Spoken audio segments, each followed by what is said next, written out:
ஆச்சி மசாலா எந்த சமையலும் ருசி தேடும் ரகசியம் 20 ரூபாய்.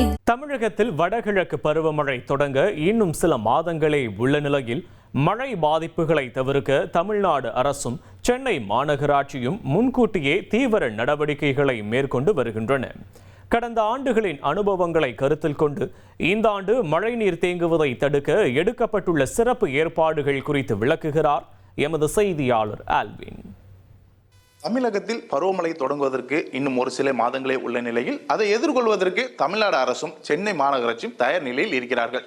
கடந்த ஆண்டு நிகழ்வை மனதில் வைத்துக்கொண்டு இந்த ஆண்டு முழு வீச்சில் செயல்பட இருக்கிறார்கள். குறிப்பாக சொல்ல வேண்டுமானால் சென்னையில் ஒரு நாளைக்கு 15 சென்டிமீட்டர் மழை பெய்தால் பல்வேறு இடங்களில், அதாவது வட சென்னை, தென் சென்னை போன்ற தாழ்வான பகுதியில் மழைநீர் தேங்கும் அபாய நிலை இருக்கிறது.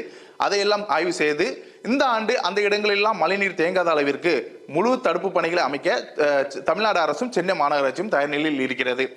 கடந்த ஆண்டு 90% மேல் வடிகால் அமைப்பு பணிகள் முடிவடைந்து விட்டன என சென்னை மாநகராட்சி தரப்பில் சொல்லப்பட்டாலும் பல்வேறு இடங்களில் மழைநீர் தேங்கிதான் இருந்தது. இந்த ஆண்டு அதையெல்லாம் ஆய்வு செய்து அந்தந்த இடங்களில் எல்லாம் மழைநீர் தேங்காத அளவிற்கு முழு வீச்சில் செயல்பட இருக்கிறது சென்னை மாநகராட்சி.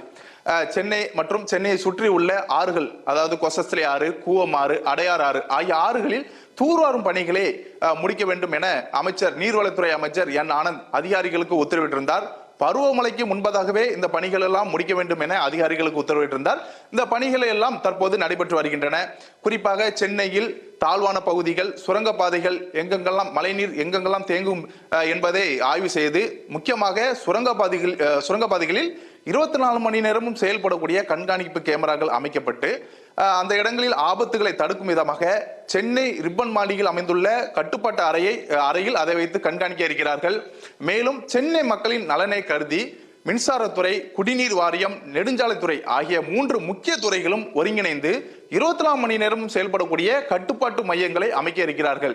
சென்ற வருடங்களை விட இந்த வருடம் பருவமழையை எதிர்கொள்வதற்கு தமிழ்நாடு அரசும் சென்னை மாநகராட்சியும் முழு வீச்சில் செயல்பட தயார் நிலையில் இருக்கிறார்கள். ஆச்சி மசாலா எந்த சமையலும் ருசி தேடும் ரகசியம் 20 ரூபாய்.